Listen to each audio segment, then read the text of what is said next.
Achije auchiel mitudo gi wach yedhe mameroji manengogi romo siling bilion 8.2 manyicha nojokie kadho wadh nam chumbi nyo ochwal e doho ma Shanzu. Kata kamano jang'ad bura nochwalo burano nyaka kawuono, kama bende koro oseyangore na 4 kuomgi gin jogo ma bende gin jopiny Iran, ka 2 kuomgi pod imenyo nonro margi. En doho ma Shanzu e kaunti ma Mombasa kuma nochwalie achije auchiel ma itudo gi wach yedhe mameroji manyocha ojuggi godo e meli moro e nam Ataro chieng' tich ang'wen juma mokalo.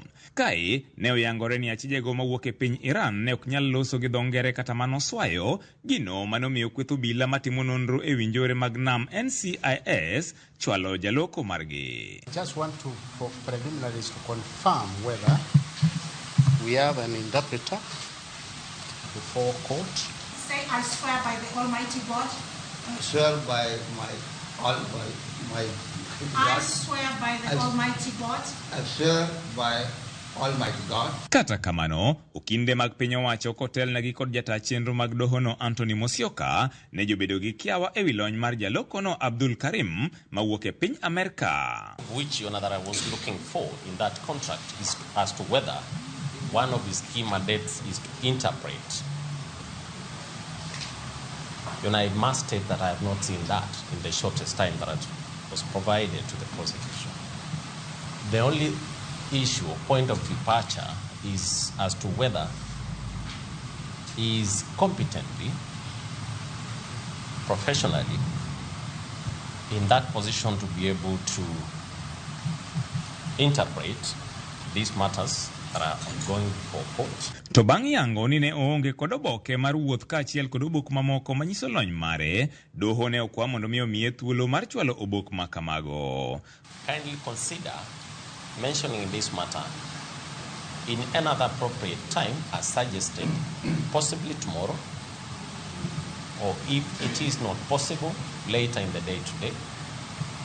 We have our team to assist us in that research and also getting more documents from the presenter, the interpreter who is present.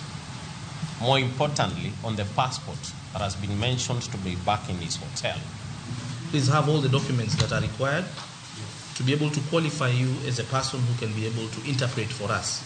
Yes, the essence is to ensure that they are following the proceedings and that we are also understanding what it is that they are saying so that there is no bias. Burano koro biro dhi nyime chieng' tich ariyo ka achijego to ibiro med geng'negi e tesend obila mar Port. So we'll mention the matter tomorrow so that we can verify your documentation and Iranian Balochi interpreter. If we get one, well and good. If we are able to verify your documentation, then better.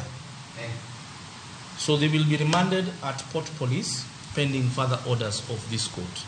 E doho nogono, achich moro ma itudo gi kweth njore mar Al-Shabab ne odonjne kod ketho 3 mag nyayo timbe njore, ketho maduto ne okwedo.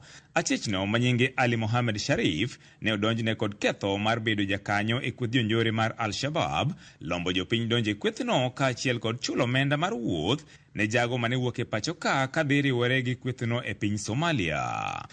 The first count 1, is being a member of a terrorist group contrary to Section 24 of the Prevention of Terrorism Act 2012, that on the 25th day of June 2025 at Mombasa Township within Mombasa County, you were found to be a member of a terrorist group, Al-Shabaab. Is it true or not true? Not true.